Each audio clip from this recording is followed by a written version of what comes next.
ఒక జడ్పీటీసీ సంబంధించిన ఎన్నిక. ఒకవేళ ఆ నియోజకవర్గంలో ఆ జడ్పీటీసీ స్థానం కూటమి ప్రభుత్వం కోల్పోయినా పోగొట్టుకున్న దానివల్ల పెద్దగా కూటమి ప్రభుత్వానికి పోయేది ఏమీ లేదు. అవేమి అంచనాలు తల్లక్రిందులయ్యేటువంటి పరిస్థితి కాదు. కానీ గెలవాల్సినటువంటి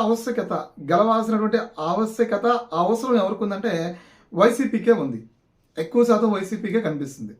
ఎందుకంటే అక్కడ ఉన్నటువంటి వ్యక్తి ఆ నియోజకవర్గ ఎమ్మెల్యే, ప్రాతినిధ్యం వస్తున్నటువంటి ఎమ్మెల్యే వైఎస్ జగన్మోహన్ రెడ్డి కాబట్టి అది వాళ్ళకి ఓడిపోతే ఇప్పటికే కుప్పం గెలుస్తామని చెప్పని అంతకుముందు ప్రగల్భాలు పలికిన 175 గెలుస్తామని 11 స్థానాలకు పడిపోయినా, లేదా 3 ఏళ్లలో మనం అధికారంలోకి వస్తున్నామని చెప్పని ప్రజలకి చెప్పిన కేవలం పులివెందల గెలవలేని జడ్పీటీసీ బై ఎలక్షన్లో వైసీపీ గెలవలేకపోయింది కాబట్టి ఆ మైనస్ ఆయనకి ఇంకెక్కువ పెరిగేటువంటి అవకాశం ఉంది. అంటే ప్రజల్లో ఒక డిఫరెంట్ చర్చ